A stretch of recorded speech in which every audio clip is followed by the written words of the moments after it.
All right. Is this time number 5 or 6 or 10? I don't even know anymore. I'm still a ghost.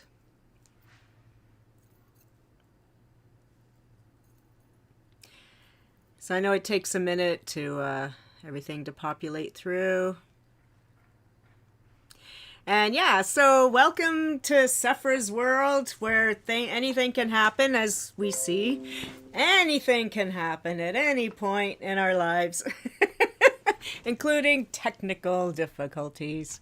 So, as we can see, I've now moved to yet another scene, but I'm still a ghost. The clouds are in front of me, but that's okay. It's Halloween, so now this time we'll sit around the campfire telling our Edgar Allan Poe stories. I rebooted the computer, and it's funny because the computer was really cranky, so there was definitely something happening with the computer and Twitch, and then my internet has been spotty. Yay, I'm back. Yes, I made it back. What, third, fourth? I'm like Freddy and Jason and Michael. You can't kill me. I'll be back. I'll be back. Yeah, so now I'm not going to play any music. Maybe that'll help. And I'm not doing the Rolodex of books, so maybe that'll help. I still don't know. I still can't get the camera working as it should on most of the backgrounds, but this one, it seems to work, which is, if any of you watched my reading for Scream app, Thrills and Chills, I did a campfire story reading, and I did, yeah, that's the campfire. And you could see that on YouTube on the Scream app YouTube channel. They have a bunch of stuff. And all next week, while we're talking about Scream, I'm going to be. I'm part. They're having a. What did they just say? They just emailed me to remind me to. I did another reading for them, not the campfire story one, which was a true story. But then next week you'll see me read the beginning of Captured Souls. I just want to see if I can find. I think they told me what day. No. Sorry. I know it's always so exciting to watch someone look at their phone when you've come to watch them do something else. Yes. Now I just want to see. It starts the 25th, I believe. There we go. Scream. House of Horrors. Yeah, so Scream House of Horrors Party is from October 25th to the 31st. And a lot of the authors are reading stories, and they're doing a whole bunch of stuff. But for me, I'm reading part of a story. And like I said, the beginning of Captured Souls. So if you want to hear how Actually, if you want to hear how much Edgar Allan Poe has influenced my writing, you just have to hear me read the beginning of Captured Souls, because it's a lot of my work. You can definitely tell I'm very much influenced by Edgar Allan Poe, which is one of the reasons why I chose to focus on him tonight, and he's cursing me. He's like, leave me alone, Sephra, you're too old. Those of you who know his biography will get that joke. But yeah, Edgar Allan Poe, an interesting man for sure. All right, so where we left off was I screwed up the Raven, but I'm not going to read that again right away. I'll read that again in a few minutes, because we didn't get to the end, because then my computer just went crazy and everything shut down and went into other languages, and I don't know what's happening. Like I said, I'm being cursed. Maybe Poe didn't like the way I read his story. I don't know. So hey, let's continue on now. Edgar Allan Poe, The Conqueror Worm. Did any of you ever see that crazy movie with, oh, what's her face? She was so big back then too. Grace Jones. Is it Grace Jones? And it was done by, my one of my favorite crazy films. I believe it was Tommy, Ken Russell. I believe Ken Russell did The Conqueror Worm. I think it was him.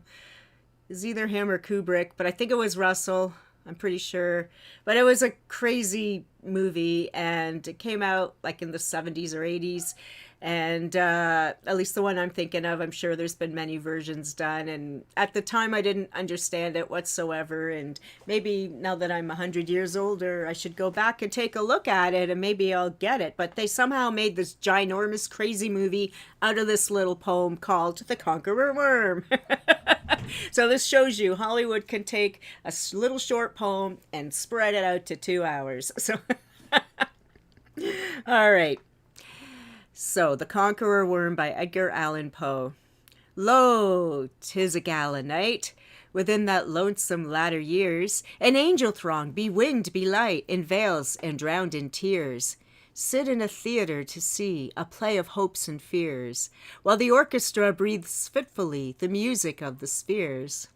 Mimes in the form of God on high mutter and mumble low, and hither and thither fly, mere puppets they who come and go, at bidding of fast formless things that shift the scenery to and fro, flapping from out their condor wings, invisible, whoa. That motley drama, oh, to be sure, it shall not be forgot, with its phantom chased for evermore by a crowd that sees it not, through a circle that ever returneth in to that self-same spot, and much of madness and more of sin and horror the soul of the plot. But see, amid the mimic rout, a crawling shape intrude, a blood-red thing that writhes from out that scenic solitude. It writhes with mortal pangs that mimes becomic food, and seraphs sob at vermin fangs in human gore imbued. Out are the lights, out all, and over each quivering form, the curtain, a funeral pall, comes down with the rush of a storm. While the angels, all pallid and wan, uprising, unveiling affirm that the play is the tragedy man, and its hero, the conqueror worm. So that, if you've never heard The Conqueror Worm, but you saw any of those movies, that's where it all happened. That's where it all began. All right, I see I'm still freezing and stuff, but that's okay. I'm not going to freak out anymore tonight. But yeah, I can see it's red and orange and red and orange. So I'm definitely freezing. But I have very minimal technology working right now. So it could be because I'm streaming out to several platforms. I'm trying a different tool again. So maybe it's not a good one. We'll see. So the next poem I would like to read to you by our lovely Edgar Allan Poe is Annabel Lee. Gee, and do you think there's haunted dolls named Annabelle? And is that related? Now, I personally have not read this poem, even though I picked it to read. I haven't actually read it in years, like decades.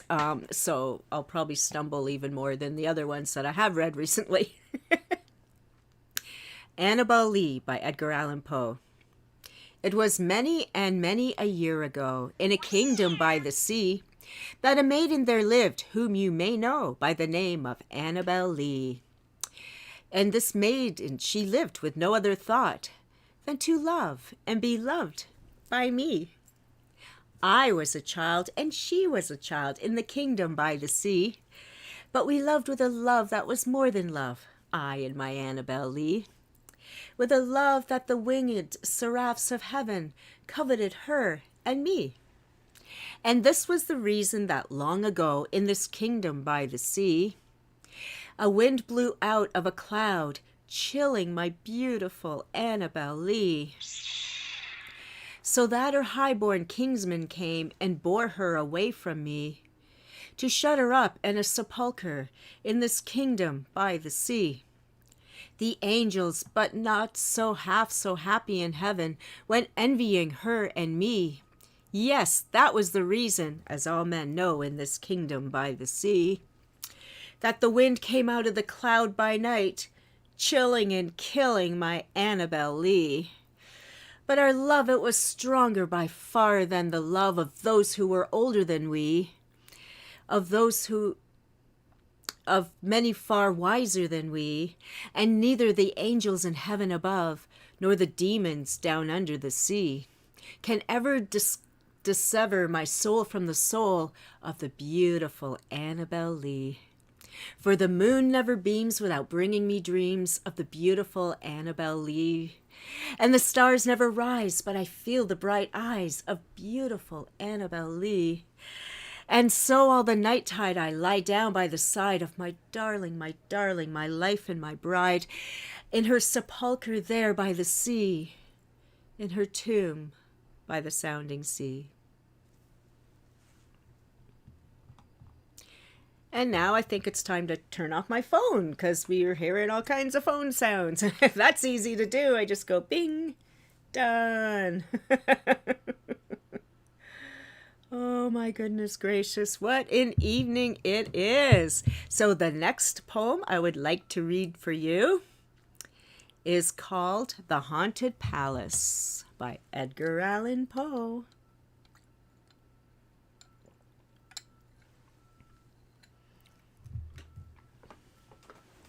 The Haunted Palace by Edgar Allan Poe. In the greenest of our valleys, by good angels tenanted, once a fair and stately palace, radiant palace, reared its head. In the monarch thought's dominion it stood there. Never a seraph spread a pinion over fabric half so fair. Banners yellow, glorious golden, on its roof did float and flow. All this was the olden time long ago. And every gentle air that dallied in that sweet day, along the ramparts, plumbed and pallid, a winged odor went away. Wanderers in that happy valley through two luminous windows saw spirits moving musically to a lute's well-tuned law. Round about a throne were sitting Porphyrogene, in state his glory well befitting, the ruler of the realm was seen. All with pearl and ruby glowing was the fair palace door, through which came flowing, and sparkling evermore a troop of echoes whose sweet duty was but to sing in voices of surpassing beauty to the wit and wisdom of their king. But evil things in robes of sorrow assailed the monarch's high estate. Ah, let us mourn, but never morrow shall dawn upon him desolate. And round about his home the glory that blushed and bloomed is but a dim remembered story in the old time entombed. And travelers now within that valley through the red litten windows see vast forms that move fantastically to a discordant melody. White like a ghostly rapid river, through the pale door a hideous throng rush out forever and laugh, but smile no more. I think yeah, lightsaber sound punctuates. Yeah, oh, no more lightsaber. Well, no one's gonna call me now. No. So yeah, I've noticed every single thing I've read so far has a seraphim in it, or seraph, or I can't even speak these old English words. So is everyone scared yet? Nope. Yes, creepy things. All right, so next, A Dream Within a Dream, another poem by Edgar Allan Poe. That's why he writes a lot of poems, because he's almost a poem himself. A Dream Within a Dream. Take this kiss upon the brow, and in parting from you now, thus much let me avow, you are not wrong, who deem that my days have been a dream. Yet if hope has flown away, in a night or in a day, in a vision or in none, is it therefore the less gone? All that we see or seem is but a dream within a dream. I stand amid the roar of a surf-tormented shore, and I hold within my hand grains of the glorious sand. How few, yet how they creep through my fingers to the deep. while I weep, while I weep. Oh God, can I not grasp them with a tighter clasp? Oh God, can I not save one from the pitiful wave? One. Is this all we see or seem? But a dream within a dream. So, the dream within the dream, I feel like a lot of us feel like we're kind of living like that right now. Yeah, we are. So,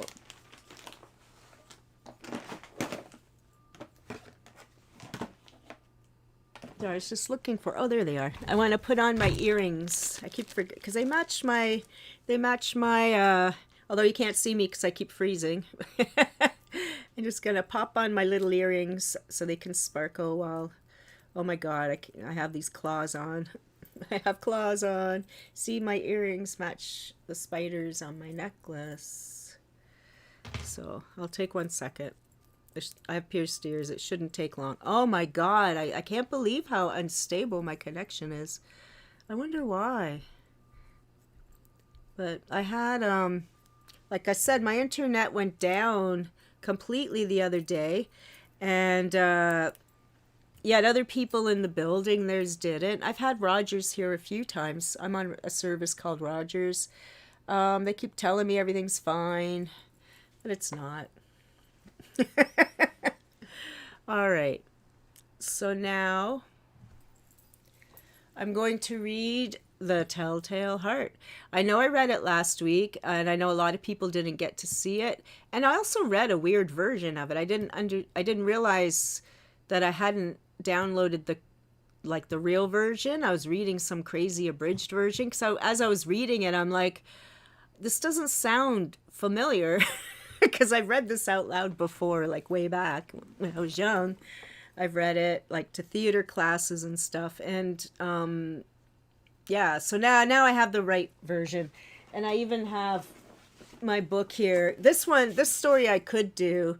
And yeah, that's the irony, is that I had the book right here the whole time when I was reading last week with the real version in it. And I didn't. So if this gets corrupted, then I can pull out my book, but none of the poems or the Black Cat are in this particular book. I can't see if it's showing up because now I have the actual story all across my screen. So there you go. The Telltale Heart. Oh no. Oh yeah. Okay, hang on. I can't start yet. Hang on.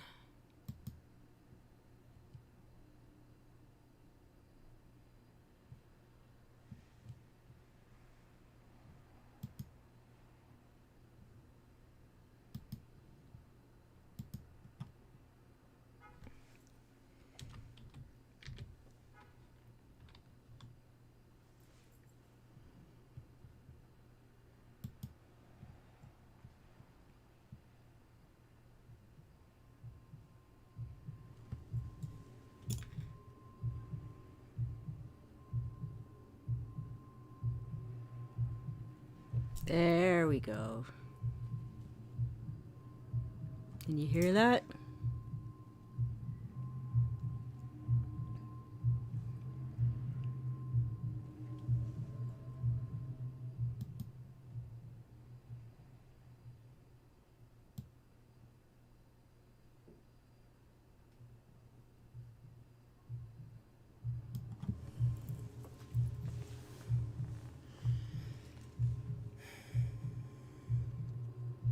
The Telltale Heart by Edgar Allan Poe. True. Nervous. Very, very dreadfully nervous I had been and am. But why will you say that I am mad? The disease had sharpened my senses, not destroyed, not dulled them. Above all was the sense of hearing, acute. I heard all the things in the heaven and in the earth. I heard many things in hell. How then am I mad? Hearken and observe how healthily, how calmly I can tell you the whole story. It's impossible to say how first the idea entered my brain, but once conceived, It haunted me day and night. Object, there was none. Passion, there was none. I loved the old man. He had never wronged me. He had never given me insult. For his gold, I had no desire. I think it was his eye. Yes, it was this. One of his eyes resembled that of a vulture. A pale blue eye with film over it. Whenever it fell upon me, my blood ran cold, and so by degrees, very gradually, I made up my mind to take the life of the old man and thus rid myself of that eye forever. Now this is the point. You fancy me mad. Madmen know nothing, but you should have seen me. You should have seen how wisely I proceeded, with what caution, with what foresight, with what dissimulation I went to work. I was never kinder to the old man than during the whole week before I killed him. Every night, about midnight, I turned the latch of his door and opened it. Oh, so gently. And then, when I'd made an opening sufficient for my head, I put in a dark lantern, all closed so that no light shone out, and then I thrust in my head. Oh, you would have laughed to see how cunningly I thrust in. I moved it so slowly, very, very slowly, so that I might not disturb the old man's sleep. It took me an hour to place my whole head within the opening so far that I could see him as he lay upon his bed. Would a madman been as wise as this? And then, when my head was well in the room, I undid the lantern cautiously. Oh, so cautiously. Cautiously, for the hinges squeaked. I undid it just so much that a thin, single ray fell upon the vulture eye. And this I did for 7 long nights, every night just at midnight. But I found the eye always closed, and so it was impossible to do the work, for it was not the old man who vexed me, but his evil eye. And every morning, when the day broke, I went boldly into the chamber and spoke courageously to him, calling him by name in a hearty tone, and inquiring how he had passed the night. So you see, he would have been a very profound old man indeed to suspect that every night, just at 12, I looked in upon him while he slept. Upon the 8th night, I was more than usually cautious in opening the door. A watch's minute hand moves more quickly than did mine. Never before that night had I felt the extent of my own powers, of my sagacity. I could scarcely contain my feelings of triumph. To think there I was, opening that door, little by little, and he not even to dream of my secret deeds or thoughts. I fairly chuckled at the idea, and perhaps he heard me, for he moved on the bed suddenly, as if startled. Now you might think I drew back, but no. His room was as black as pitch with the thick darkness, for the shutters were close fastened through fear of robbers. And so I knew that he could not see the opening of the door, and I kept pushing it on it, steadily, steadily. I had my head in, and was just about to open the lantern when my thumb slipped upon the fastening, and the old man sprang up in the bed crying out, "Who's there?" I kept quite still and said nothing. For a whole hour I did not move a muscle, and in the meantime I did not hear him lie down. He was still sitting up in the bed listening. just as I have done, night after night, hearkening to the death watches in the wall. Presently I heard a slight groan, and I knew it was the groan of mortal terror. It was not a groan of pain or of grief. Oh, no. It was the low, stifled sound that arises from the bottom of the soul when overcharged with awe. I knew the sound well. Many a night, just at midnight, when all the world slept, it has welled up in my own bosom, deepening with its dreadful ache the terrors that distracted me. I knew it well. I knew what the old man felt, and pitied him. Although I chuckled at the heart, I knew that he had been lying awake ever since the first slight noise, when he had turned in the bed. His fears had been growing ever since. He had been trying to fancy them causeless, but could not. He had been saying to himself, "It's nothing but the wind in the chimney. It's only a mouse crossing the floor. Or it's merely a cricket which made a single chirp." Yes, he has been trying to comfort himself with all these suppositions, but he found all in vain. All in vain, because death, in approaching him, had stalked with his black shadow before him and enveloped the victim.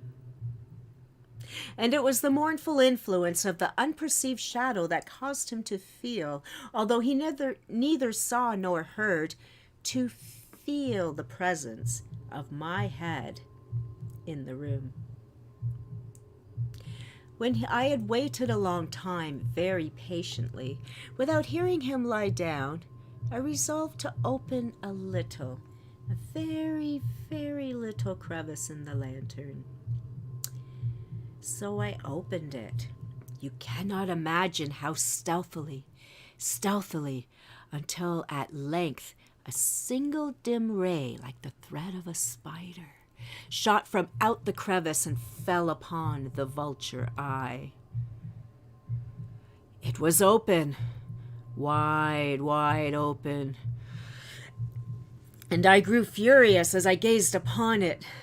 I saw it with perfect distinctness, all a dull blue with a hideous veil over it that chilled the very marrow in my bones. But I could see nothing else of the old man's face or person, for I directed the ray as if by instinct, precisely upon the damned spot. And now, have I not told you that what you mistake for madness is but over-acuteness of the senses? Now I say, there came to my ears a dull, low, quick sound, such as a watch makes when enveloped in cotton. I knew that sound well, too. It was the beating of the old man's heart. It increased my fury as the beating of a drum stimulates the soldier into courage. But even yet, as I refrained and kept still, I scarcely breathed.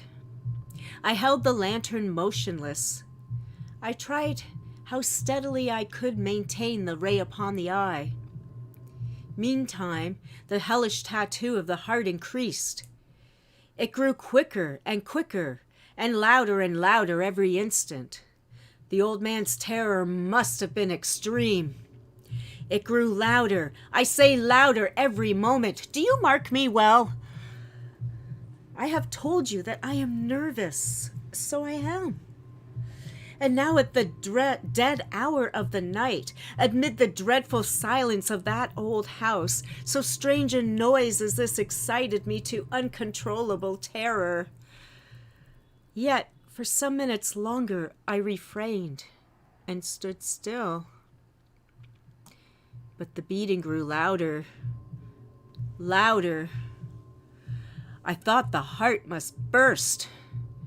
And now a new anxiety seized me. The sound would be heard by a neighbor. The old man's hour had come. With a loud yell, I threw open the lantern and leaped into the room. He shrieked once, Once only. In an instant, I dragged him to the floor and pulled the heavy bed over him. I then smiled gaily to find the deed so far done. But for many minutes, the heart beat on with a muffled sound. This, however, did not vex me. It would not be heard through the wall. At length, it ceased. The old man was dead. I removed the bed and examined the corpse.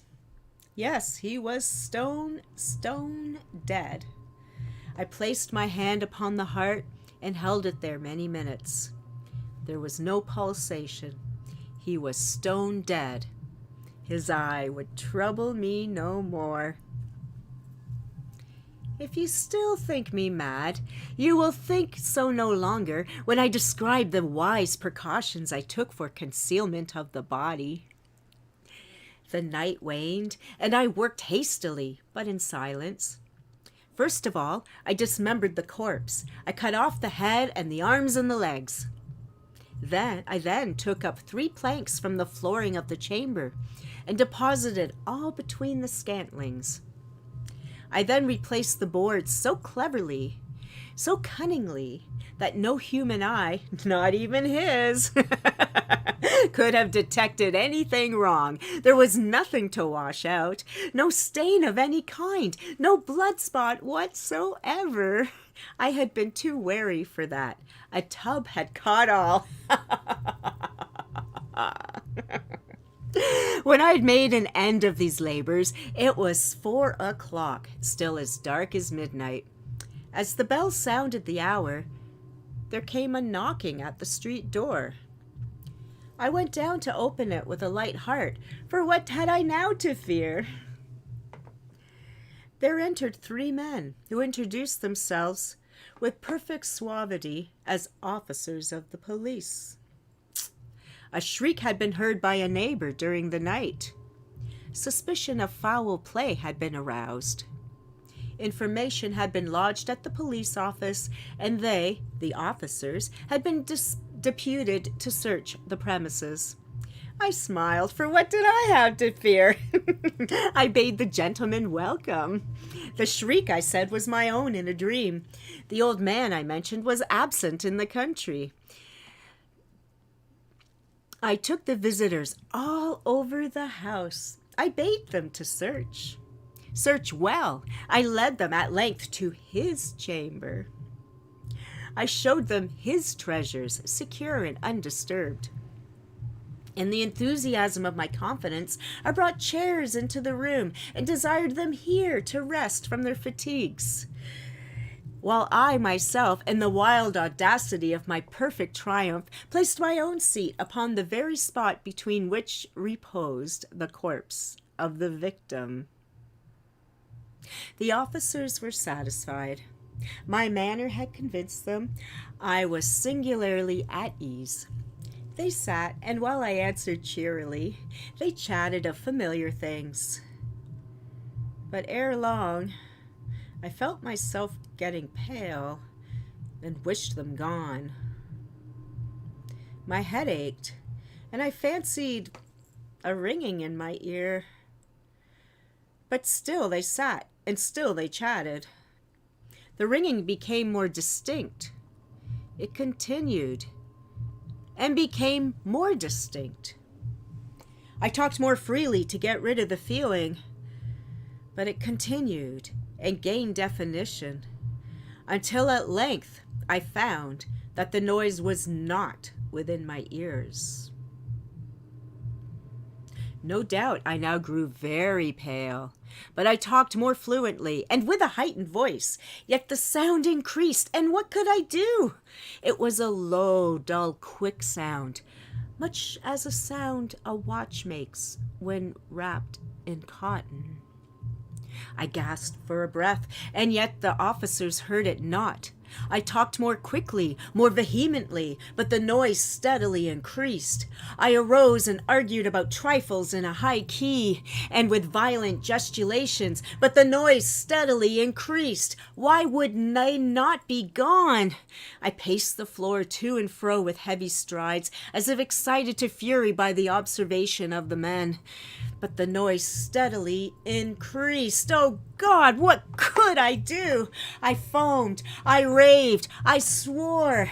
I swung the chair upon which I had been sitting and grated it upon the boards, but the noise arose over all and continually increased. It grew louder, louder, louder. And still the men chatted pleasantly and smiled. Was it possible they heard it not? Almighty God, no, they heard. They suspected, they knew. And they were making a mockery of my horror. And this I thought, and this I think. But anything was better than this agony. Anything was more tolerable than this derision. I could bear these hypocritical smiles no longer. I felt that I must scream or die. And now, again, hark, louder, louder, louder, louder. Villains, I shrieked, dissemble no more. I admit the deed. Tear up the planks. Here is the beating of his hideous heart.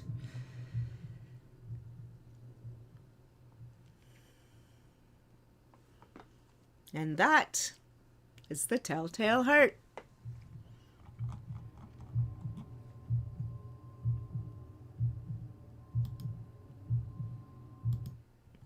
By Edgar Allan Poe. So I was thinking maybe I'll go back and read The Raven, because, I know people come and go to these readings and things, or we can watch them later and all that. I didn't get through the whole poem because I had a technical glitch.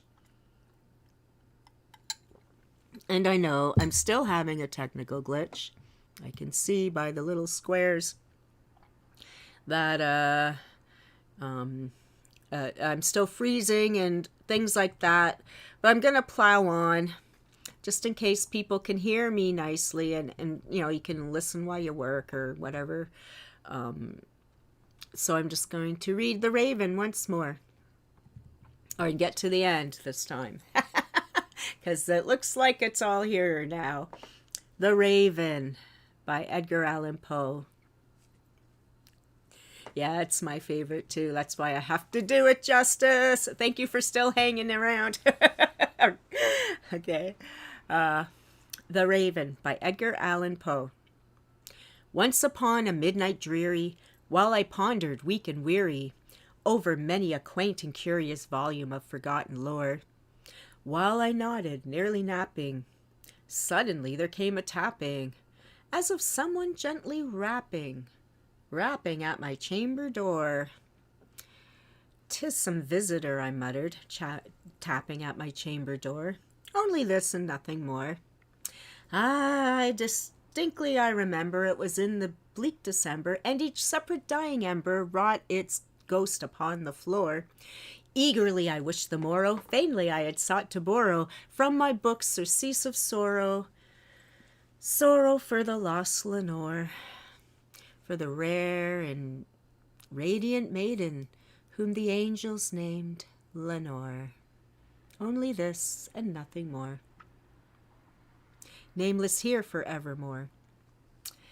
And the silken, sad, uncertain rustling of each purple curtain thrilled me, filled me with fantastic terrors never felt before. So that now, to still the beating of my heart, I stood repeating, "'Tis some visitor entreating entrance at my chamber door." That I scarce was sure I heard you. Here I opened wide the door. Darkness there, and nothing more. Deep into that darkness peering, long I stood there, wondering, fearing, doubting, dreaming dreams no mortal ever dared to dream before. But the silence was unbroken, and the stillness gave no token, and the only word there spoken was the whisper word, Lenore? This I whispered, and an echo murmured back the word, Lenore. Merely this and nothing more. Back into the chamber turning, all my soul within me burning, soon again I heard a tapping somewhat louder than before. Surely, said I, surely that is something at my window lattice. Let me see then what thereat is, and this mystery explore. Let my heart be still a moment, and this mystery explore. 'Tis the wind, and nothing more. Open here I flung the shutter, when with many a flirt and flutter, in there stepped a stately raven of the saintly days of yore. Not the least obeisance made he, not a minute stopped or stayed he, but with mitten of lord or lady, perched upon my chamber door, perched upon a bust of Pallas, just above my chamber door. Perched and sat, and nothing more. Then this phony bird beguiling my sad fancy into smiling by the grave and stern decorum of the countenance it wore. Though thy crest be shorn and shaven, thou, I said, art sure no craven, ghastly grim and ancient raven wandering from the nightly shore. Tell me what thy lordly name is on the night's Plutonian shore. Quoth the raven, nevermore. Much I marvelled this ungainly fowl to hear discourse so plainly, though its answer little meaning, little relevancy bore. For we cannot help agreeing that no living human being ever yet was blessed with seeing bird above his chamber door. Bird or beast upon the sculptured bust above his chamber door with such a name as Nevermore. But the raven sitting lonely on the placid bust spoke only that one word, as if his soul in that one word he did outpour. Nothing farther than he uttered, not a feather than he fluttered, not a feather than he fluttered, till I scarcely more than muttered, other friends have flown before, on the morrow he will leave me, as my hopes have flown before. Then the bird said, nevermore. Startled at the stillness broken by reply so aptly spoken, doubtless, said I, what it utters is its only stock and store, caught from some unhappy master who, unmerciful disaster, followed fast and followed faster, till his songs one burden bore, till the dirges of his hope that melancholy burden bore, of never, nevermore. But the raven still beguiling all my fancy into smiling, straight I wheeled a cushioned seat in front of bird and bust and door. Then upon the velvet sinking, I betook myself to linking fancy onto fancy, thinking what this ominous bird of yore, what this grim, ungainly, ghastly, gaunt, and ominous bird of yore meant in croaking nevermore. This I sat engaged in guessing, but no syllable expressing to the fowl whose fiery eyes now burned into my bosom's core. This and more I sat divining, with my head at ease reclining on the cushion's velvet lining that the lamplight gloated o'er, but whose violet lining with the lamplight gloating o'er she shall press, nevermore. Then methought the air grew denser, perfumed from an unseen censer, swung by seraphim, whose footfalls tinkled on the tufted floor.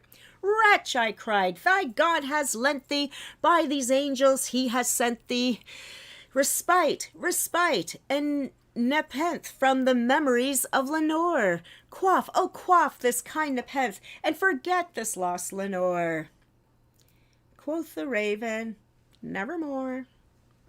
Prophet, said I, thing of evil, prophet still, if bird or devil, whether tempter sent or whether tempest tossed thee here ashore, on this home by horror haunted, tell me truly, I implore, is there balm in Gilead? Tell me, I implore.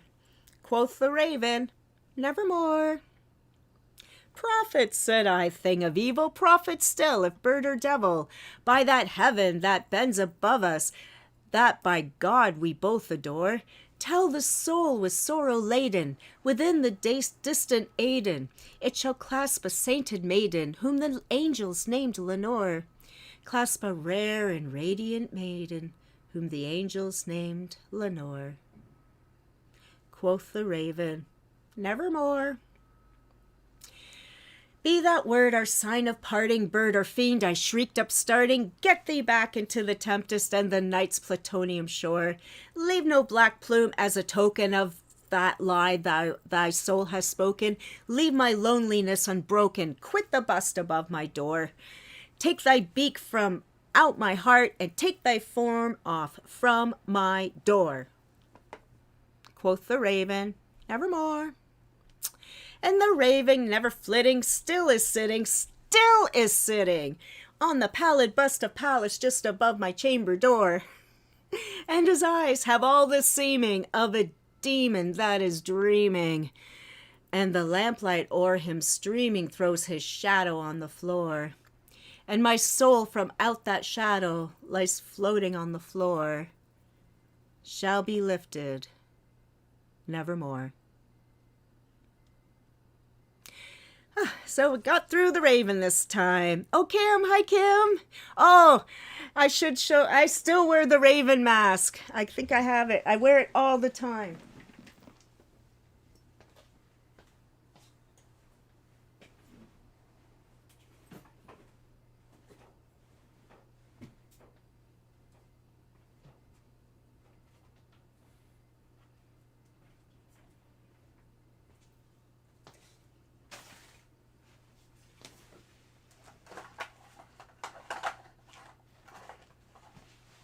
Of course, it's in my purse that I can't find. Here's the other one she made me. Kim made me a bunch of masks, and one is the raven, and it's in my purse. And then there's a spell one. I wear these all the time. Always, always. They're my favorite masks because they fit my big nose and they're comfortable. Yeah, I only wear your masks. And sometimes if I'm in a really busy place, I wear a hospital mask under it. You know, the disposable ones. But yeah, I wear them all the time. Oh, here's my purse. Yes. Yeah, when I wore this to the glaucoma doctor. See? And I went to do the glaucoma and for my test, and I was wearing it, and she's like, oh, that's so cool, where'd you get it? And yeah, I get so many compliments on your masks, Kim. Oh my God. But yeah, these are my two favorite ones I wear all the time. And I have, you sent me a few. I gave one to Dorian because they fit his weird face too. And I still have the Nightmare Before Christmas, which is behind the screen as well. I wear that all over the place too. So yes, thank you. It's the gift that keeps on giving. I didn't know I'd have to wear them for 2 years, but that's how it goes in these strange and unusual times we're living in, right? So thank you so much, Kim. It's like one of the best gifts ever. All right. So now I'm going to, I know I'm still freezing. I don't even know if you guys saw the mask. I still see the thing going red, but I'm going to power through and read the last story that I said I would read in case people actually want to hear it. And it's The Black Cat by Edgar Allan Poe. We're all on doing all our poem. I should say with The Raven, for those who may not have been here earlier, me and my friend Sarah, when we were in about grade 5 or 6, we did a presentation of The Raven for our English. It was English class, so we had to do these tableaus or whatever, and the class was picking things like fairy tales and Red Riding Hood and all this kind of stuff, and Three Little Pigs was one. She reminded me the other day, and but we were like, no, we don't want to do those silly children's things. We want to do something cool. So we went to the library, we're looking through books, and we saw the poem The Raven, and I'm not sure how we went down that road. I have no idea if we were just looking at a book of poetry, or I don't remember. I'm sure she remembers the exact specifics because she remembers stuff like that and I don't. But yeah, so we ended up acting out Most of the stanzas of the Raven. We didn't do the whole thing, but I think we did 3 verses, like the first, middle, and last verse. But yeah, so that was my, who knew? I was a horror kid too, I guess. Who knew? I was always creepy, always. All right, so our last story of the evening is The Black Cat, which I actually have never read aloud ever, and I haven't actually even read in years and years and years. So I'll be as surprised as you with how this story goes, because I don't remember it, but we all like black cats, and I'm sure it's a horrible, disgusting story. And it'll do us proud on this Halloween. It's a full a full hunter moon tonight, and the full moon rose last night, for those of you that are interested in such things. And so now we're in a full moon, and for those who might have been around earlier, and you can see I'm still freezing and glitching, I had massive technical issues. This is like the 3rd or 4th time I tried to sign on, and so I'm sorry. I don't know what's happening. I don't have the right display. I don't have the background up that I planned. I'm not running the videos I planned. I'm not playing the music I planned, because all the technology decided it's still Mercury retrograde, which I think it is. But anyways, at least we got this far, so I'm grateful for that. And thank you all so much for coming and listening and dipping in and out and whatever. This is great. Thank you so much. So, I know I have to look at you instead of like the words I'm reading. All right, so here we go. The Black Cat by Edgar Allan Poe. For the most wild yet most homely narrative which I am about to pen, I neither expect nor solicit belief. Mad indeed would I be to expect it, in a case where my very senses reject their own evidence. Yet mad I am not, and very surely do I not dream. But tomorrow I die, and today I will unbirth my soul. My immediate purpose is to place before the world, plainly, succinctly, and without comment, a series of mere household events. In their consequences, these events have terrified, have tortured, have destroyed me. Yet I will not attempt to expound them. To me, they have presented little but horror. To many, they will seem less terrible than Baroque. Hereafter, perhaps some intellect may be found which will reduce my phantasm to the commonplace. Some intellect more calm, more logical, and far less excitable than my own, which will perceive, in the circumstances I detail with awe, nothing more than an ordinary succession of very natural causes and effects. From my infancy, I was noted for the docility and humanity of my disposition. My tenderness of heart was even so conspicuous as to make me the jest of my companions. I was especially fond of animals, and was indulged by my parents with a great variety of pets. With this, I spent most of my time, and never was so happy as when feeding and caressing them. This peculiarity of character grew within my growth, and in my manhood I derived from it one of my principal sources of pleasure. To those who have cherished an affection for a faithful and seditious dog, I need hardly be at the trouble explaining the nature or the intensity of the gratification thus derivable. There is something in the unselfish and self-sacrificing love of a brute which goes directly to the heart of him who has had frequent occasion to test the paltry friendship and gossamer fidelity of mere man. I had married early, and was happy to find my wife's disposition not uncongeal with my own. Observing my partiality for domestic pets, she lost no opportunity of procuring those of the most agreeable kind. We had birds, goldfish, a fine dog, rabbits, a small monkey, and a cat. This latter was a remarkably large and beautiful animal, entirely black and sedacious to an astonishing degree. In speaking of his intelligence, my wife, who at heart was not a little tinctured with superstition, made frequent allusion to the ancient popular notion which regarded all black cats as witches in disguise. Not that she was ever serious upon this point, and I mention the matter at all for no better reason than that it happens just now to be remembered. Pluto, this was the cat's name, was my favorite pet and playmate. I alone fed him, and he attended me whenever I went about the house. It was even with difficulty that I could prevent him from following me through the streets.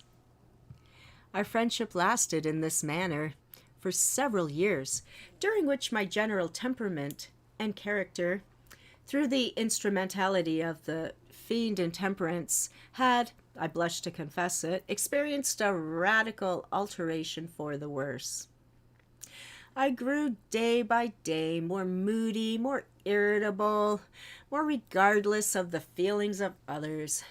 I suffered myself to use intemperate language to my wife. At length, I even offered her personal violence. My pets, of course, were made to feel the change in my disposition.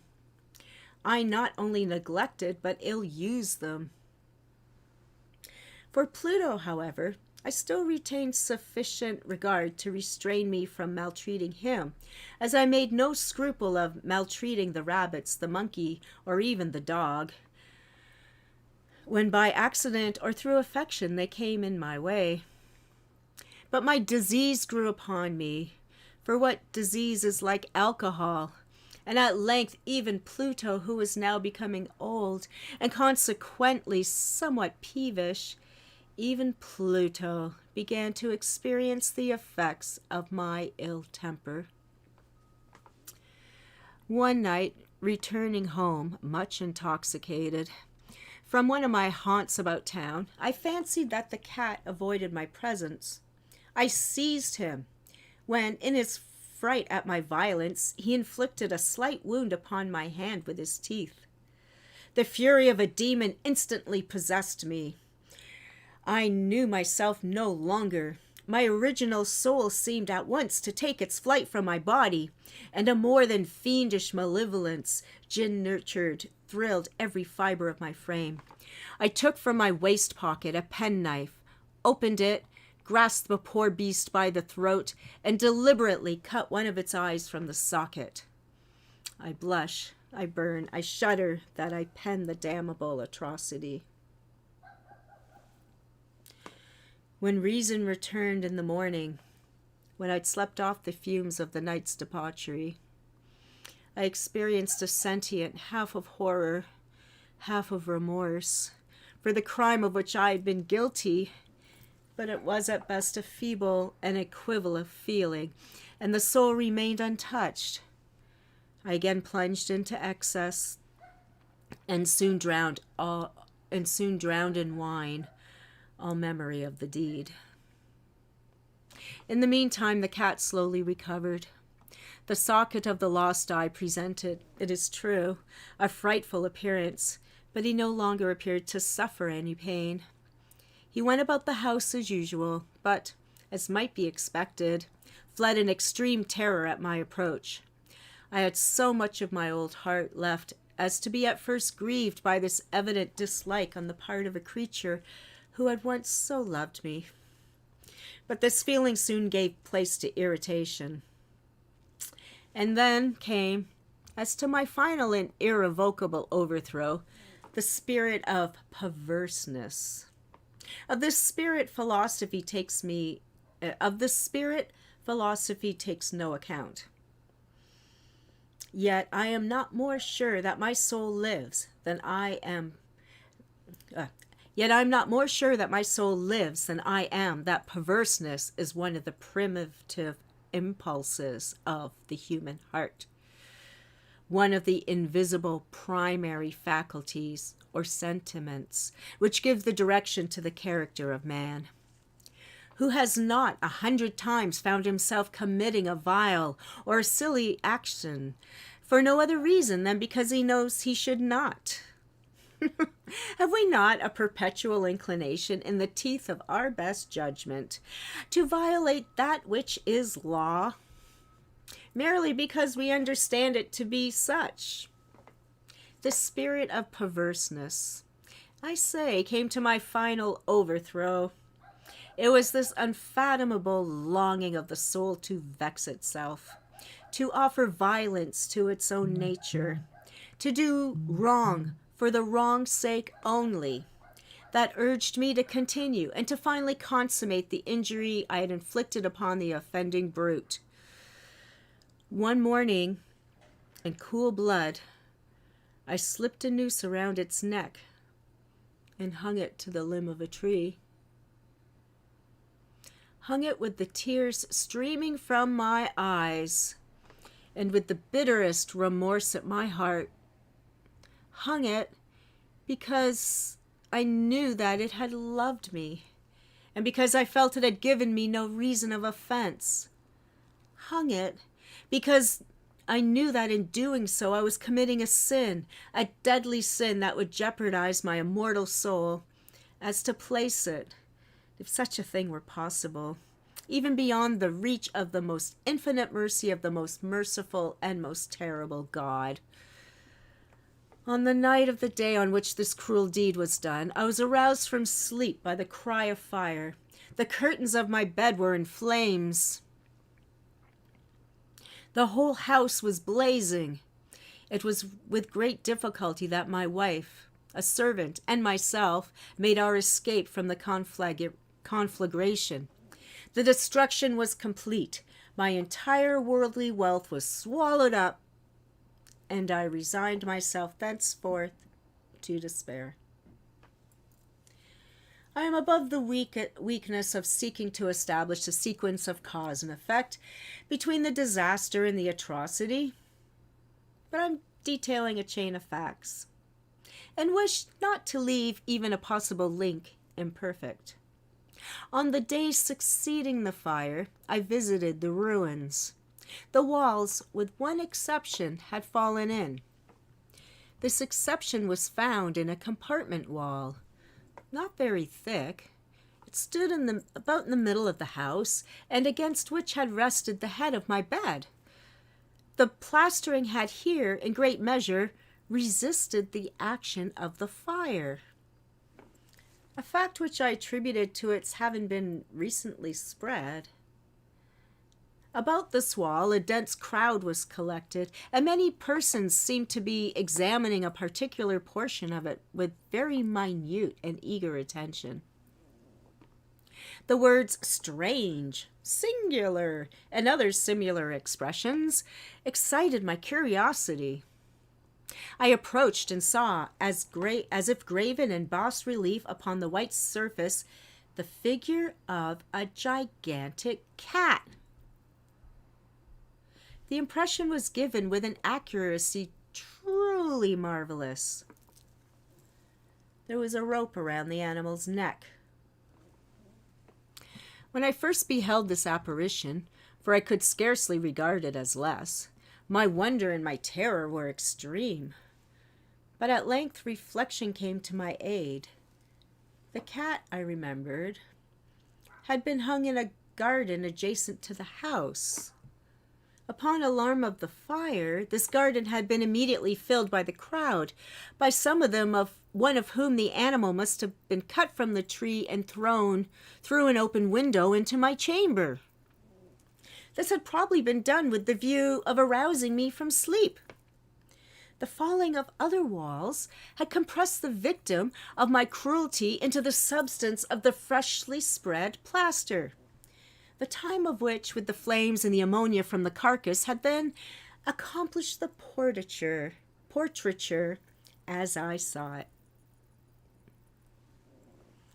Although I thus readily accounted to my reason, if not altogether to my conscience, for the startling fact just detailed, it did not the less fail to make a deep impression upon my fancy. For months I could not rid myself of the phantasm of the cat, and during this period there came back into my spirit a half sentiment that seemed, but was not, remorse. I went so far as to regret the loss of the animal, and to look about me among the vile haunts which I now habitually frequent for another pet of the same species and of somewhat similar appearance with which to supply its place. One night, as I sat, half stupefied in the den of more than infamy, my object was suddenly drawn to some black object, reposing upon the head of one of the immense hogsheads of gin or rum which had constituted the chief furniture of the apartment. I had been looking steadily at the top of this hogshead for some minutes, and what now caused me surprise was the fact that I had no sooner perceived the object, thereupon I approached it and touched it with my hand. It was a black cat, a very large one, fully as large as Pluto, and closely resembling him in every respect but one. Pluto had not a white hair on any portion of his body, but this cat had a large, although indefinite splotch of white, covering nearly the whole region of the breast. Upon my touching him, he immediately arose, purred loudly, rubbed against my hand, and appeared delighted with my notice. This then was the very creature of which I was in search. I at once offered to purchase it of the landlord, but this person made no claim to it, knew nothing of it, had never seen it before. I continued my caresses, and when I prepared to go home, the animal evinced a disposition to accompany me. I permitted it to do so, occasionally stopping to pet it as I proceeded. When it reached the house, it domesticated itself at once and became immediately a great favorite with my wife. For my own part, I soon formed a dislike to it arising within me. For my own part, I soon found a dislike to it arising within me. This was just the reverse of what I had anticipated, but I knew not now how or why it was. Its evident fondness for myself rather disgusted and annoyed. By slow degrees, these feelings of disgust and annoyance rose into the bitterness of hatred. I avoided the creature, a certain sense of shame and the remembrance of my former deed of cruelty, preventing me from physically abusing it. I did not, for some weeks, strike or violently ill-use it. But gradually, very gradually, I came to look upon it with unutterable loathing, and to flee silently from its odious presence, as from the breath of a pestilence. What added, no doubt, to my hatred of the beast was the discovery, on the morning after I brought it home, that, like Pluto, it had been deprived of one of its eyes. That circumstance, however, only endeared it to my wife, who, as I already said, possessed in a high degree that humanity of feeling which had once been my distinguishing trait and the source of many of my simplest and purest pleasures.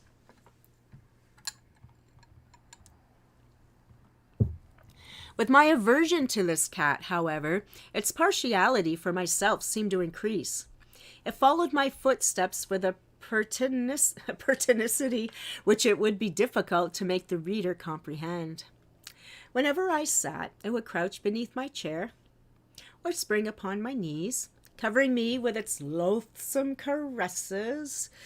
If I arose to walk, it would get between my feet and thus nearly throw me down. Or fastening its long and sharp claws in my dress, clamber in this manner to my breast. At such times, although I longed to destroy it with a blow, I was yet withheld from doing so, partly by a memory of my former crime, but chiefly, let me confess it at once, by absolute dread of the beast. This dread was not exactly a dread of physical evil, and yet I should be at a loss at how to otherwise define it. I am almost ashamed to own, yes, even in this felon's cell, I am almost ashamed to own that the terror and horror with which the animal inspired me had been heightened by one of the merest chimeras it would be possible to conceive. My wife had called my attention more than once to the character mark of white hair of which I have spoken, and which constituted the sole visible difference between the strange beast and the one I had destroyed. The reader will remember that this mark, although large, had been originally very indefinite, but by slow degrees nearly imperceptible, and which for a long time my reason struggled to reject as fanciful, it had at length assumed a rigorous distinction of outline. It was now the representation of the object that I shudder to name. And for this, above all, I loathed and dreaded, and would have to rid myself of the monster, had I dared. It was now, I say, the image of a ghastly thing, of the gallows. Crying, mournful and terrible engine of horror and of crime, of agony and of death. And now was I indeed wretched beyond the wretchedness of mere humanity, and a brute beast, whose fellow I had contemptuously destroyed, a brute beast to work out for me, a man fashioned in the image of the high God. So much of insufferable woe. Alas, neither by day nor by night knew I the blessing of rest any more. During the former, the creature left me no moment alone, and in the latter I started hourly from dreams of unutterable fear to find the hot breath of the thing upon my face and its vast weight, an incarnate nightmare that I had no power to shake off, incumbent eternally upon my heart. Beneath the pressure of torments such as these, the feeble remnant of the good within me succumbed. Evil thoughts became my sole intimates, the darkest and most evil of thoughts. The moodiness of my youth, temper increased to a hatred of all things and of all mankind, while from the sudden, frequent, and ungovernable outbursts of a fury to which I now blindly abandoned myself, my uncomplaining wife, alas, was the most usual and the most patient of sufferers. One day she accompanied me, upon some household errand, into the cellar of the old building which our poverty compelled us to inhabit. The cat followed me down the steep stairs, and nearly throwing me headlong, exasperated me to madness. Uplifting an axe, and forgetting in my wrath the childish dread which had hitherto stayed in my hand, I aimed a blow at the animal, which of course would have proved instantly fatal had it descended as I wished. But this blow was arrested by the hand of my wife. Goaded by the interference into a rage more than demoniacal, I withdrew my hand from her grasp and buried the axe in her brain. She fell dead upon the spot without a groan. This hideous murder accomplished, I set myself forthwith and with entire deliberation to the task of concealing the body. I knew that I could not remove it from the house, either by day or by night, without the risk of being observed by the neighbors. Many projects entered my mind. At one period I thought of cutting the corpse into minute fragments and destroying them by fire. At another, I resolved to dig a grave for it in the floor of the cellar. Again, I deliberated about casting it in the well in the yard, about packing it in a box as if merchandise, with the usual arrangements, and so getting a porter to take it from the house. Finally, I hit upon what I considered a far better expedient than either of these. I determined to wall it up in the cellar, as the monks of the Middle Ages are recorded to have walled up their victims. For a purpose such as this, the cellar was well adapted. Its walls were loosely constructed and had lately been plastered throughout with a rough plaster, which the dampness of the atmosphere had prevented from hardening. Moreover, in one of the walls was a projection caused by a false chimney or fireplace that had been filled up and made to resemble the rest of the cellar. I made no doubt that I could readily displace the bricks at this point, insert the corpse, and wall the whole wall up, whole as before, so that no eye could detect anything suspicious.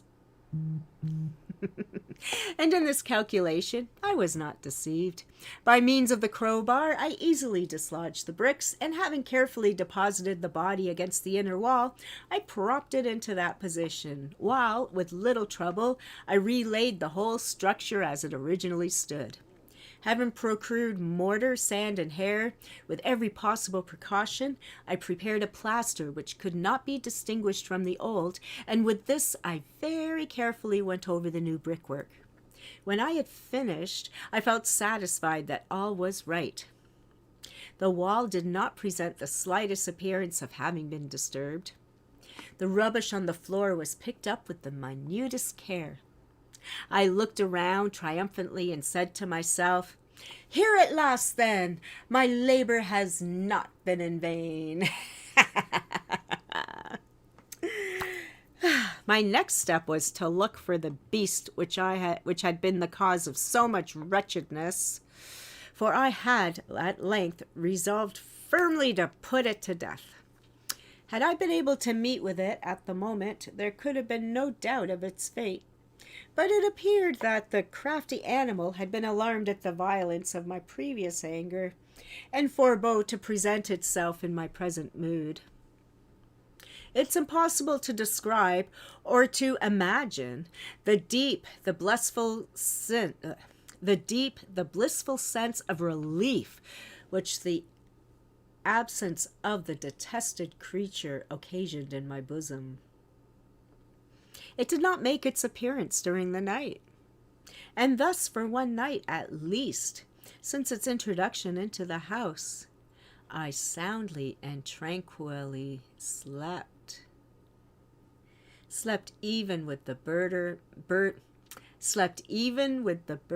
of murder on my soul. The second and third day passed, and still my tormentor came not. Once again I breathed as a free man. The monster in terror had fled the premises forever. I should behold it no more. My happiness was supreme. The guilt of my dark deed disturbed me, but a little. Some few inquiries had been made, but these had been readily answered. Even a search had been instituted, but of course nothing was to be discovered. I looked upon my future felicity as secured. Upon the fourth day of the assassination, a party of the police came, very unexpectedly, into the house, and proceeded again to make rigorous investigation of the premises. Secure, however, in the inscrutability of my place of concealment, I felt no embarrassment whatsoever.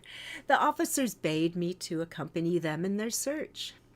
They left no nook or corner unexplored. At length, for the third or fourth time, they descended into the cellar. I quivered not in a muscle. My heart beat calmly as that of one who slumbers in innocence. I walked the cellar from end to end. I folded my arms upon my bosom and roamed easily to and fro. The police were thoroughly satisfied and prepared to depart. The glee at my heart was too strong to be restrained.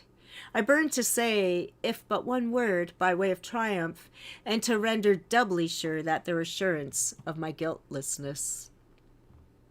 Gentlemen, I said at last, as the party ascended the steps, I delight to have allayed your suspicions. I wish you all health and a little more courtesy. Bye-bye, gentlemen. This is a very well-constructed house. In the rabid desire to say something easily, I scarcely knew what I uttered at all. I may say an excellently well-constructed house. These walls. Are you going, gentlemen? These walls are solidly put together. And here, through the mere frenzy of bravado, I rapped heavily with a cane which I held in my hand upon that very portion of the brickwork behind which stood the corpse of the wife of my bosom.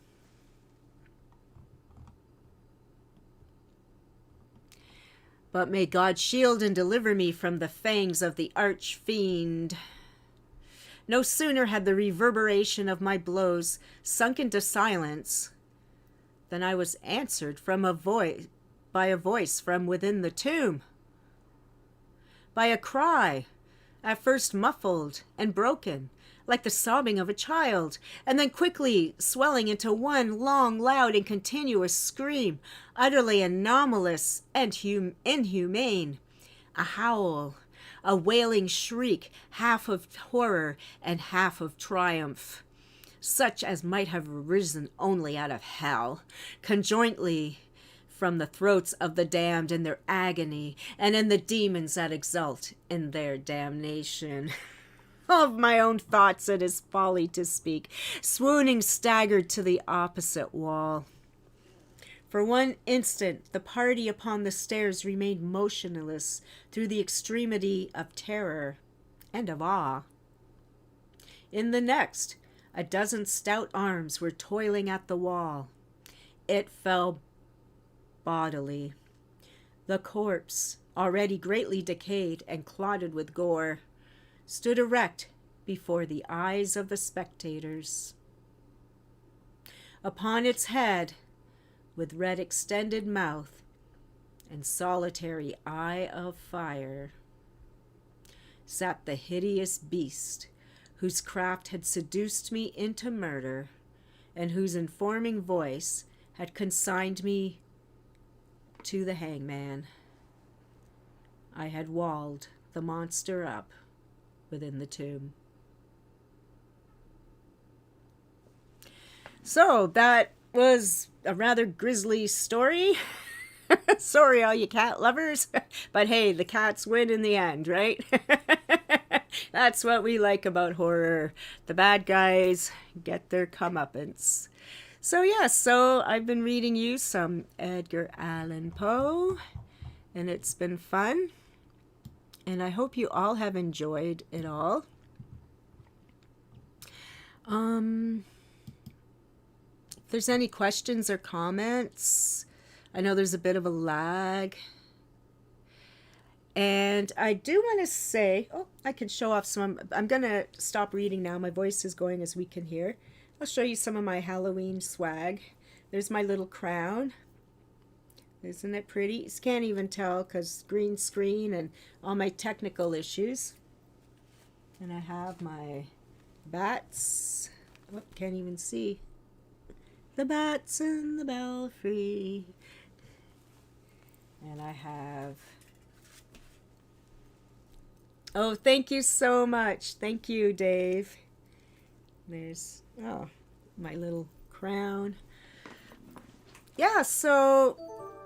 I am going to be, I heard a bling, but I don't have my Twitch up to know what it's, thank you for the follow, or whatever's happening. What am I trying to say? I've been doing this for quite some time now, I guess. So yeah, so it's, I'll be reading some more Edgar Allan Poe on Wednesday the 27th, supposedly at 7 p.m. Eastern Standard Time, like today. We'll see how that goes. And yeah, so I'll be reading some more Poe. I'll probably read some of my own stuff too, and it'll be an even longer stream. I'm going to stream for a while that night unless we get crazy technology. I can see I'm still freezing and stuff. So I think what I'll do for the next time I stream, I'll only stream to Twitch and to YouTube. I won't try to stream to all the other places. And or maybe I won't do YouTube. I don't know. I don't know what I'm going to do. Yeah, but there's several of you watching from YouTube, so I should do the YouTube. Yeah, I'll probably just do what I'm doing, because if I start trying to jigger the programs, then that's going to be a problem too.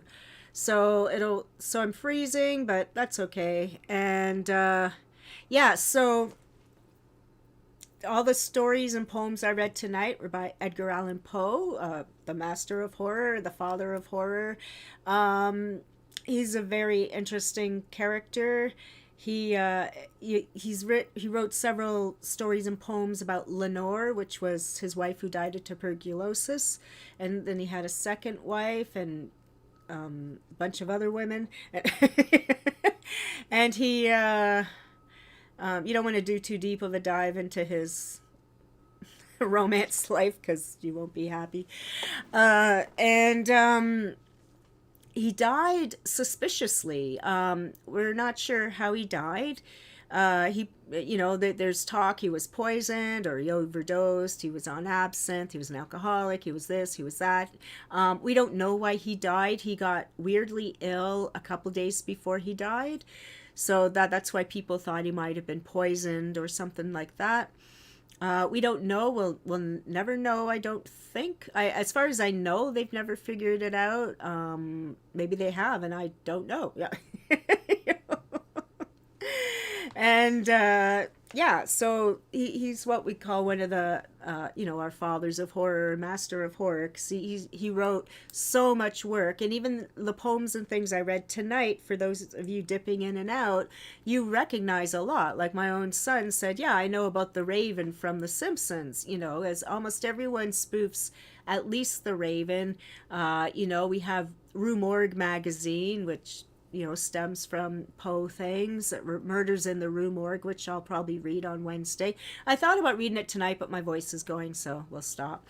And yeah, so much of modern literature has stemmed, the Telltale Heart. Simpsons again has done several things on the Telltale Heart. So many places, so many. Almost every single one of my novels refers to Poe in some obscure, weird way that, I guess they call them Easter eggs these days. But to me, like in Mistress of the Dark, I have tappa, tappa, tappa, tappa. I have something like a sound effect in there. Several of my books, because if it wasn't for him, we wouldn't do the horror. Some say he's created like the master of horror. He also invented the genres of crime fiction and mystery. Cask of I can't talk anymore. Amontillado. Yeah, I might read that one too. I think it's in the Book of Poe. I might do the old school way of reading next time. Then I don't have to worry if things crash. At least I won't have to worry if the word program. Oh, see, now I'm freezing on my own face. Now I even froze on my OBS. I saw myself freeze. That must have been a monster freeze, a huge monster freeze. So come back here on Wednesday, October the 27th at 7 p.m. Eastern Standard Time. I'll be babbling away with Poe and possibly something of my own. But I don't know if I want to read my own if I'm reading Poe, because he's such a master of, he's such a good writer. And to compete with him with my own work might be not good. We'll see. We'll see how I'm feeling Wednesday. Then on Thursday, October the 28th, paper means no rebooting. Yeah, because the second time I had to reboot was because all the things on the... Yep. So everything will be out of my trusty Book of Poe. Although I don't know if I can show this. Maybe I'm going to get copyright flags that I'm showing a book, even though the reason why I can read Poe on all these platforms is because all his work is in public domain, which is also why he's spoofed a lot and referred to and homaged and so many movies and shows done about him and his work and his life, because he is totally in public domain. So any one of us can publish a book like this of Poe. You know, we can just collect all those stories and publish them ourselves. Uh, so, you know, I shouldn't be getting copyright flagged on anything I'm reading, which is always a big concern when you're streaming. Even if you're just reading for educational purposes, as I am. Yeah, I'm reading for Halloween. I'm not saying it's mine. It's not. It's Poe. He's the master. And anyway, so on October the 28th at 8 o'clock, I'm going to be on a podcast called Planet Lisdom, and she's on every Thursday at 8 o'clock. You can find her on YouTube and on Facebook. It's usually does it to YouTube and Facebook. So she must have a different platform than me, because the platform I'm using now doesn't let me stream to Facebook unless I pay like some big bucks. But you know what? Maybe because of all the freezing and technology, I might try a different platform next time. Anyways, we'll see. We'll see what happens between now and Wednesday. So Planet Lisdom will be me this Thursday at 8 o'clock. Not today. Someone else was today. And I have no idea what she's going to ask me. No idea. I know her in real life. She lives in Toronto. And she's actually the girlfriend of Mysterion, who is a local magician who's been on America's Got Talent. And he actually fooled Penn and Teller. He has the FU statue. So you can go Google all of them. And what else? Oh, and then on the 29th and 30th of October, I will be in Niagara Falls, Ontario, Canada, at Frightmare in the Falls, which is a horror convention. I think it's the 4th or 5th year they're doing it, but you know, we missed a year because of you know why. So this year, I think now too, the way the year is going, the way the convention's going, I think it's 2 conventions. I think it's going to be. He has the whole Frightmare in the Falls, which is sponsored by Rue Morgue magazine, and then it's also going to be they're doing, you know, the comic book side, because it's the same people who run the Niagara Falls Comic Con in June, which I've had tables at many times for the Horror Writers Association, and so and then that's how I found out about Frightmare in the Falls, because then they decided to do an all horror thing in October, but then you know what happened came, and so a couple of years of what's happening. So he was putting together the horror in the Falls for next weekend, and now it's combined. I think they're calling it fan favorite or fan special. So anyways, it's a huge building, so no worries, everything's really spaced far apart. Do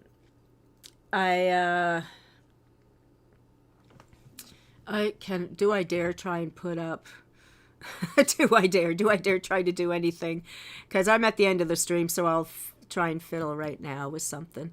I'm gonna try and put up the floor plan for you if I can successfully do that. Let me see. I may or may not. I first have to find it. Oh, there it is. There it is, the floor plan. Isn't it huge? Okay, so we have the floor plan here. So you come in those places, right?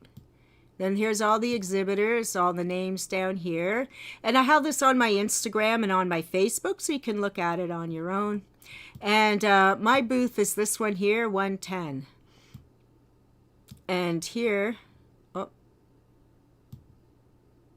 I guess I cut off the picture. I have 2 pictures. This one's cut off. I'm not looking for the other. So I'm right here, 110. And then you'll see on the left-hand side here, those navy blue things. And there's navy blue all across here. And that's where all the celebrities are. So I get to stare at the celebrities for the whole convention. And the celebrity guests they have listed here, you could see. I'll make it a little bigger. So they got a nice little turnout happening here.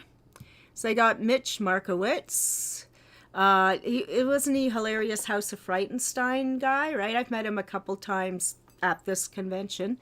Laura Vandervoot, Christine Elise, Ken Foray, we know is a Romero dude, right? Lyndon Porco, Kim Coates, we all know, big star and shit ton of stuff. Ross McQuaid, I know all these names, I'm just going quickly. Lisa Loring, Felisa Rose, Dave Sheridan, CJ Graham, Ken Kissinger, Ali Chappelle, and Steve Kotansky. My voice is so gone, so gone. So yeah, so you see 110, the Great Lakes Horror Company with Suffer Jerome and Andrew Robertson.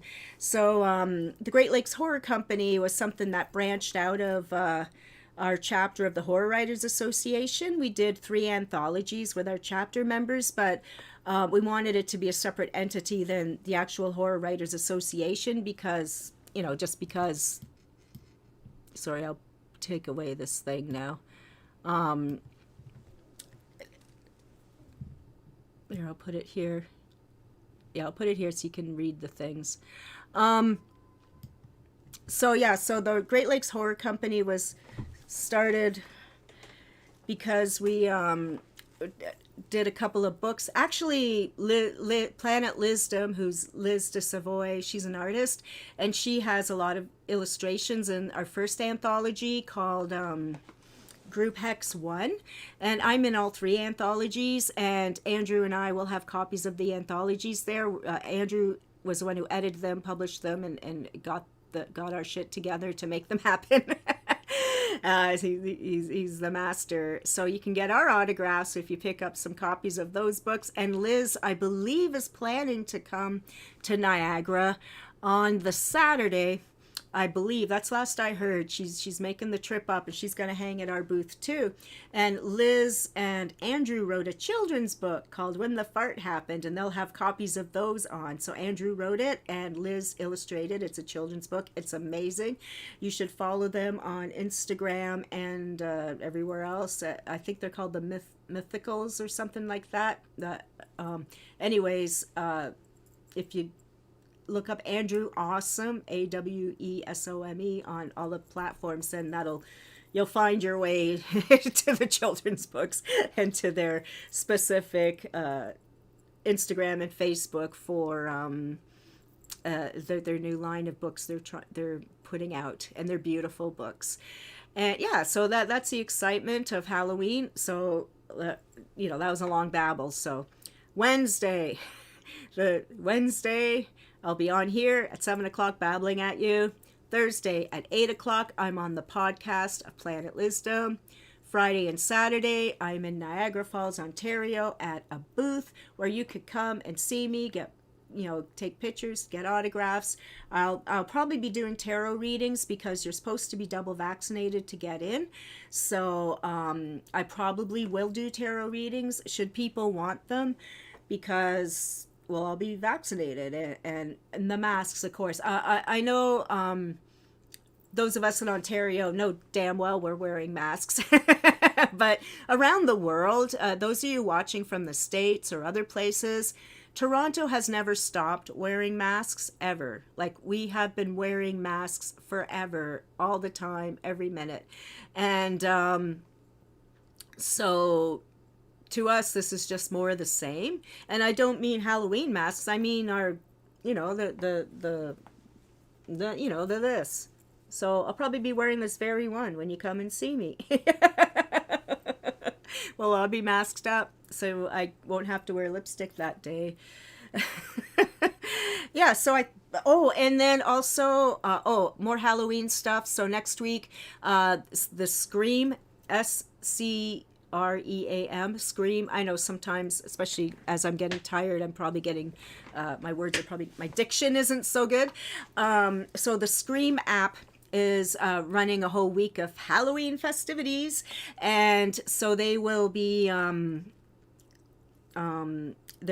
read it's getting near time to hang up.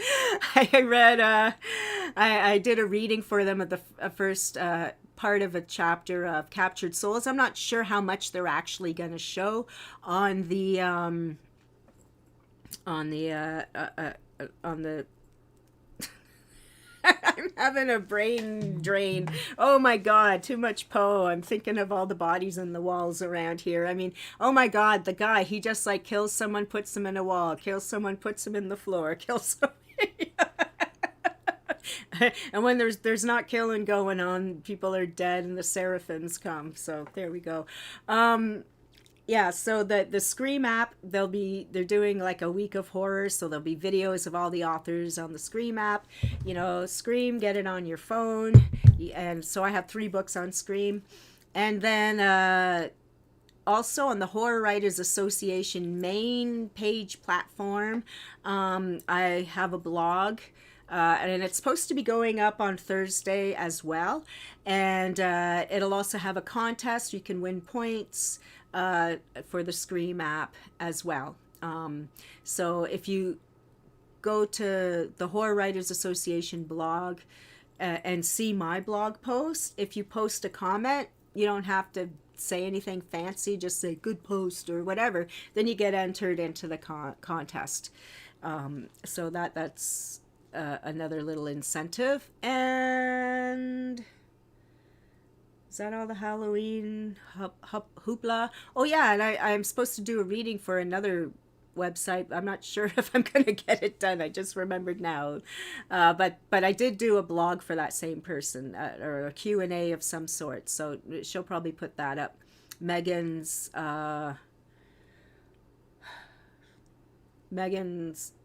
reviews or something, Megan's House of Books or something like that. Anyways, just Google my name, it'll come up whenever it gets published. And I think that's it for today. What We Do in the Shadows is on in a couple minutes, so I gotta go watch that. Oh my God. And yeah, I was just thinking about last night's ending of American Horror Story. Like, whatever. I gotta get it. I got a minute to rant before I have to watch the show. No, last night was the season finale of American Horror Story double feature. Spoilers. The second half, or second 4 episodes, I don't know what that was all about. It was like, it's all the stuff I love, like the UFOs, the lizard people, the anal probes, all that stuff, exploding heads, all the stuff I love was in it. But I don't know, it just wasn't.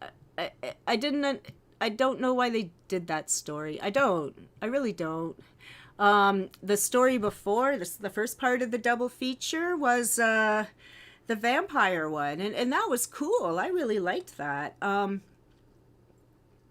You know, Finn Wittrock starred, of course. I have a huge, ginormous crush on Finn Wittrock. He can do no wrong, even when he's a villain. He's always a villain. Well, I think he does have sometimes he's not a villain. But yeah, so he played a dad. So, he's growing up. When we first met him, he was a 20-something-year-old spoiled rich boy being a killer clown, right? And now he's all grown up being a dad in the daddy roles. So our little Finn grew up, and but he made a great dad. He was a total asshole, like he's supposed to be. He's like, I keep seeing articles that he's now pretty much one of the worst TV and movie fathers ever invented. Because he let the kid take the drugs and didn't have any rules and and all. But it's like, he's a vampire too. Why would he have rules? He's also high. Like, I think sometimes people don't think when they're making their comments about things. But I thought Finn did a fantastic job. I wish Billy Lord had been in it more. They never. There were a couple of characters they didn't finish off their arcs, so I hoped that somehow they were going to connect to the science fiction story that was in between, that was after. But I don't know why it was a double feature. There was all these theories that the science fiction story would be Finn Wittrock's character's big Hollywood screenplay that he had worked on, and that would be it. But there was no indication that was the case. There wasn't even like a credit, like written by, I can't even remember the guy's name now he was playing. But yeah, so so I loved that first part. of American Horror Story. They actually kept it tight, and I thought episode 5, I think it was episode 5, with Macaulay Culkin and Sarah Paulson and their arc. I thought that was the season finale because I never look ahead on American Horror Story. I try to stay away from reviews and spoilers till the whole season's over. And so I thought that was the finale. I even wrote a blog that, wow, what a great finale. And then there was another episode and it wasn't so good. And even though the finale I thought was the finale didn't wrap up Finn's story, there were a couple of loose threads. American Horror Story almost always has loose threads, so I just thought that was just part of their loose thread song and dance. But it wasn't. It was there was another episode, and they tied up some threads and then opened some new wounds, and yeah, they should have stopped when they were ahead, when they were drinking blood. No. But would you take the pill? I would. And then one more thing, because I gotta go, but my thing, if you've seen that first part of American Horror Story, it's all built around this pill called the Muse. So if you have talent and you take it, you can become a best-selling author or a Hollywood star or whatever. Billy Lord was like the best tattoo artist, dentist person, and all this kind of stuff, right? But if you take the pill and you're a talentless hack, then you turn into the Peo people. But the thing is, whether you become a superstar or the Peo people, both of them are vampires. Both of them, well, I don't know if they call them vampires. The Peo people look like early Nosferatu type. You've seen the pictures of the Nosferatu, that you can tell they totally took that, which is cool because it's a very cool look. And the first guy who had that look, they showed his genesis into that look, and that was really fun and cool and sad. It was very depressing. So you have the whole moral, so it gave you moral questions. So you take the pill, you can be a superstar, you can be a talentless hack. Either way, no matter what happens, you are a vampire. Like, you are a vampire. You will go and murder people and drink their blood. So so you think, oh, I'm a superstar, I'm writing bestsellers, I'm Hollywood, but you're still a vampire. You're still drinking blood and feeding it to your kid and all that, and then the Pale people, yet the Pale people are shunned and evil because they drink blood. And yeah, so it was, they did kind of point that out near the end of the show, that because I know we're all thinking that, anyone who's thinking hard, or you don't even have to think that hard, it's like, what?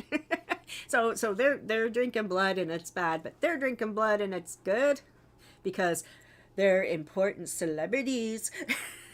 But it's a whole, examination of the class system, of celebrity status, of, how all these superstars do get good stuff. And let me tell you, Evan Peters and Francis Conroy, I can't talk anymore. They were so good. They were so funny. I wish they had given them a little more to do. And I wish they had died in more interesting ways. That's all I can say about that. And then one more thing, because we're almost at what we do in the shadows time. And then I've been watching Impeachment, so the last episode will be on this Tuesday, and I have a lot to say about impeachment. But when I'm watching American Horror Story at the same time, because Impeachment's Tuesday nights at 10 and American Horror Story is Wednesday nights at 10. So for a while there, so when we're in the UFO story, we have Eisenhower and Nixon and all these people coming and going. And then in Impeachment, we have all this presidential royalty and stuff as well, right? So it's like, wow, there's a lot of politics in my viewing world all of a sudden. So that's interesting. I have a lot to say about that too, but that time is not now. I'm going to watch What We Do in the Shadows for my Halloween fun, and it damn well better be on tonight now that I'm hanging up to go watch it. I didn't double check to make sure it's on, but it was on last week, so it should be on this week. And so have a fantastic evening, everyone. Thank you all so much for coming out and listening and commenting, and I really appreciate it. Thank you for putting up with my technical glitches, and the internet is forever, so even though I'm freezing and all that, I am making a recording that won't have all the freezing on it. So I may do snippets of the readings and put them on YouTube like I did with the one from the week before, because that was all freezing too. But I do have this plain recording. Oh, thank you for hanging out, Dave. Man, you hung in like for 4 hours. Thank you so much. I appreciate it. Have a great night. And let's go watch What We Do in the Shadows. Bye.